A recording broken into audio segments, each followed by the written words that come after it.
in-house made Nbqs resistance. This pressure gauge shows inside pressure. This pressure gauge shows main BP pressure.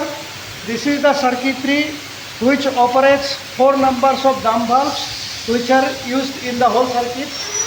This pressure gauge shows the BP pressure in DV side. This preset counter shows the number of times BP pressure dropped.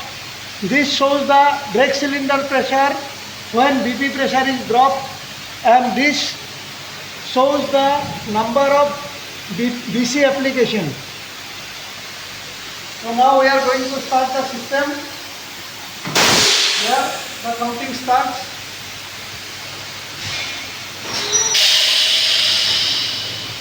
First BP drop, first BP application.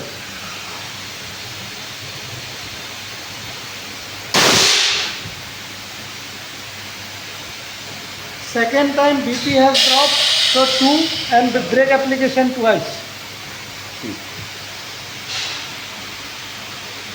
Likewise, this preset for 20 cycles, it will stop after 20 cycles.